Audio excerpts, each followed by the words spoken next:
Hello, world, and to the kingdom citizens. I greet you in the precious holy name of Yeshua HaMashiach, who said in his word in John 8 and 32, and ye shall know the truth, and the truth shall make you free.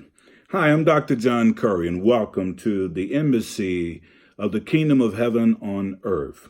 If you want to subscribe to this podcast, please go to JC Global Embassy TV1 and hit the thumbs up button, and you'll be a part of the family that's dealing with the kingdom of God as well as the social construct of Black people. We talked to you last week about the 70 nations. We let you understand that as Black people that you're not a minority, never have been a minority. And we went back and taught you all about your story that's in the Bible.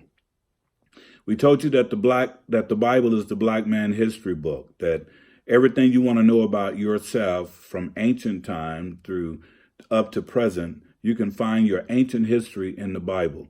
From Genesis all the way up, you'll be able to find yourself all through the Word of God. So don't be afraid to open up the Bible, because it truly is the Black man's history book. We also talked to you about how that it's important for us to know who we are and where we came from and where we're going. So today we want to talk about transatlantic slavery, how that the white Europeans came to the continent of Africa and got us from our own homeland. And when they got us from a homeland, they gave us a name, they gave us languages, and they treated us worse than animals. Fact about it, they labeled us as animals, and we'll talk about that moving forward. In the year 1705, the Constitution had rendered Black people as property. So when we got to America, we did some marvelous work, even as slaves. We built the nation. But I want to let you know that the trans-African slavery did not just stop in America. It went to Brazil, it went to Spain, it went to Britain, it went to France, and went to all of these places. Fact about it, Brazil had 4 million slaves to come, Spain 2.5 million, British in the West Indies 2 million, France had 1.6 million, and British in North America ended up with quite a few numbers as well. So our people, Black people, are all over the diaspora. The diaspora simply means any place outside of the continent of origin, any place outside the continent or country of origin. And since our country or nation or continent of origin is Africa, anyone that's Black, that have Black skin, you came from Africa. So instead of saying that you are British, you say you're African who happen to live in Great Britain. You're African who happen to live in Rome. You're African who happen to live in France. You're African who happen to live in America. You're African who happen to live in the Himalayas. So wherever you live, you're African first, and wherever you're living now is the diaspora which you live, because your country or your continent is of origin, and that is Africa. So I want to let you know as well as that there was more than 292 slaves per ship. And those ships sailed from the continent of Africa in the year of 1619. We get 1619 was so-called recorded, the first slaves coming to America, but history says that slaves came to America long before 1619. And those slaves, I think it was roughly about 15, 20 of them, that the Catholic Church under Pope Pius decided that he wanted to make slaves to come from Africa. And by the mere fact of doing it, I think it was Pope Pius, I may have that name wrong, but he wanted to make those slaves come. And when he discovered that those Black African slaves was good workers, he sent out the saying that if you're going to get good slaves, get them from the continent of Africa. So that's when everything began to start. Also, when the slaves got to America, to the 13 colonies, those slaves went to Virginia in 1619. They went to New York in 1628. They went to Massachusetts in 1633. They settled in Maryland 1634, Delaware 1636, Connecticut 1647, Rhode Island 1647, and New Jersey 1664, South Carolina 1665, North Carolina 1669, New Hampshire 1676, Pennsylvania 1681, as well as Georgia, which they came in 1732. Now, this is basically 100 years of slave trade to the diaspora as well as the 13 colonies. That simply means the slaves went all over the world, but this is pretty much a list of the 13 colonies where they came. Now, it's not necessarily this is all that took place in each one of those, which we now call states, but this is the first mention of them coming to the Americas as listed in the 13 colonies, starting from 1619 all the way to 1732. So basically 100 years of slave trade. Now, also the 1700s could be looked upon as the psychology of slavery, which means simply the manufacturing of madness. As I told you before, during that time, 1705, slaves were considered to be property, basically animals, which I think took the guilt away from some of the Europeans that was using blacks as slaves. There was laws in the book saying that slaves could not read nor write, laws in the book saying that slaves could not conjugate together, laws in the book saying that slaves had to obey their master, and they was using Roman, I believe, chapter 8 in order to keep slaves in line. There was also black, or shall we say, slave plantation preachers, one in particular by the name of Jesse Peterson. He was ordained as a preacher in order to keep slaves in line. And I believe that same type of thing is going on today, where sometimes our preachers are more apt to be able to calm black folks down, talking about the cross, when that's fine. That's where, it is the cross of Yeshua, of Jesus Christ. But the white man version of the cross was basically using Christianity as a way to control slaves. So therefore, the whole nation was built by slaves. We was promised 40 acres and a mule, and we never got neither one of them. Now, some historians say there was a few blacks that did receive their acres, and they received partial payment, but it was just a few of them, maybe about 50 altogether out of millions upon millions. So we never received an apology for slavery, and we never received officially reparation for slavery. And as a result of that, our people were basically tossed to the woods or tossed to the streets, saying, take root or die. And as you can see, we took root and we're still here, but we're still wrestling with America, this nation. I also want to point out something for those blacks that are in America who feel that somehow that America was built for us, even though we built it. We built the nation. Fact about it, we built the world. Wherever you go, you'll see signs and wonders of Africa all over the globe. You'll see our buildings that was built. You'll see our temples. You'll see our style of agriculture. You'll see our style of architect. You'll see our style of the African culture all over the globe, period. But for America in particular, I want to let all blacks know this. And so don't be surprised when you see what's going on now as dealing with George Floyd and what's happened to Emmett Till and what happened to Sarah Bland and what happened to the Aubrey, and every black person that has been going through some things in this country is not new. And here's why it's not new.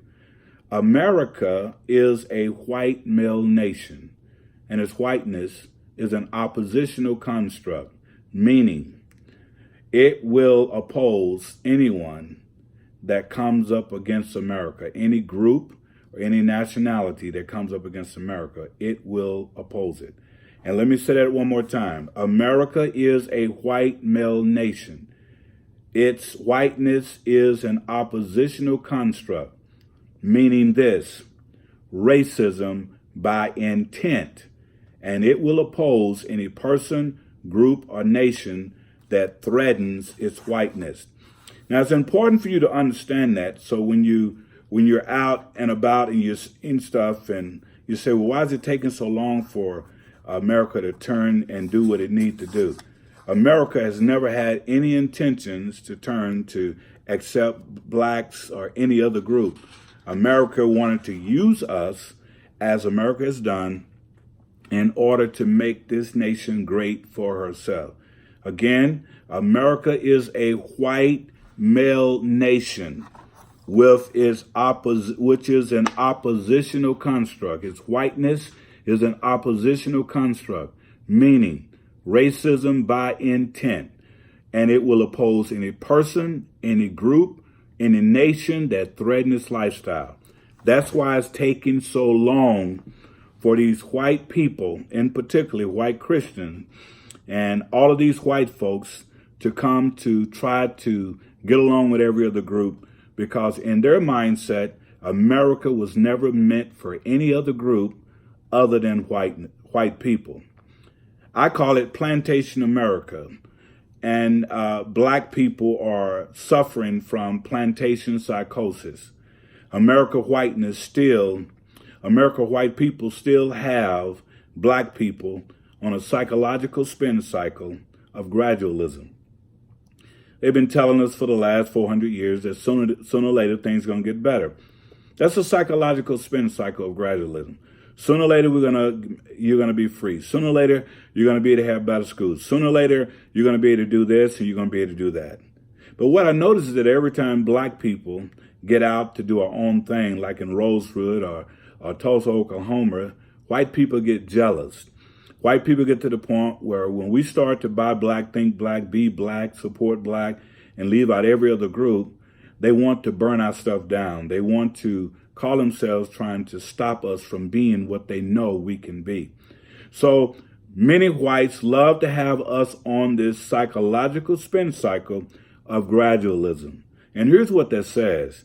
That says just wait another 100 years and things will change and you'll be free. We'll treat you like human beings. The other thing they love for us to do is to have us to ride on the perpetual hamster wheel, having a lot of movement, protesting, and tearing up everything in the world, and with no substantial change. So as black people, we end up doing the same thing over and over again. Hear this, I want you to understand this here. Whites have already built in their budget per city that when a white person kills a black person, they got it in the budget. They already know there's just going to be anywhere from $3 to $5 million of damage. So when you get through tearing down the building, somebody say, well, why are you tearing down your neighborhood? Most black people don't own businesses in those neighborhoods. So it may look like we're tearing down our own neighborhoods, but in fact, we're tearing down the white man neighborhood, which he's already allocated money for. His insurance cover it because he realized that when black folks get mad, they're going to go around tearing up everything. When they get through with that, they have no place to go get medication, have no place to buy groceries. So in other words, what we end up doing many times, we ended up sabotaging ourselves. Now we got to wait 4, 5, 6, 7 years, a few months in order to get the businesses up and running again. What I would say to all black people in America and throughout the diaspora, the time is up. The time been up. I think Marcus Mosiah Garvey said it best. We don't ask for our place. We don't beg for our place. We make and take our place. And until we do that, we're going to continually be on this psychological spin cycle and of gradualism, and also perpetually running on this hamster wheel, moving real fast, but with no change. I want to suggest to all black people in America and throughout the diaspora, it's time for us to rise, to get up off the perpetual hamster wheel and to build and heal our own community, build and heal our own nation, build and heal our own society where we can be the men and women that we know we need to be. No one is coming to help us. And I think when we can come to understand that no one is coming to help us, that we must learn to help ourselves, I think we can be the great nation that we were during ancient times. We have to build up, as blacks, we have to build up our personal self-esteem. Most of us really don't have an issue with personal self-esteem because personal self-esteem is a given for black folks. We're very confident people. We're very people that have swagger. The world is trying to copy our swagger and our confidence. So we have no problem with personal self-esteem. But I think what we need to develop more is racial cultural self-esteem, which simply says that we must have self-esteem for our own culture. We must live and heal and build our own culture. Stop waiting on other groups to come and help us. We must begin to learn to help ourselves. Stop waiting on other people to pat us on the back to tell us we're doing a good job. Stop waiting on other people to join us, because every time they join us, they disjoint us. We was going north, now we're going northwest. As black people in America and throughout the diaspora, we have a continent of origin. That continent of origin is the richest continent on the planet, bar none. We're not a poor people. Not only we're not poor in America, because our wealth in America, spending power, is $1.5 trillion a year. Not billion, but $1.5 trillion a year. Let us take our money, come together, build our own nation here in America. And I like to say it this way: let us colonize Africa into America, and know that when we do that, we still can have great relationships on the continent of Africa, as well as great relationships here in America. It's time to come together and build our own nation. Black nation and continent building time. I trust you enjoyed this. Again, if you do, please subscribe. Look forward to talking to you next time. God bless. Until next time.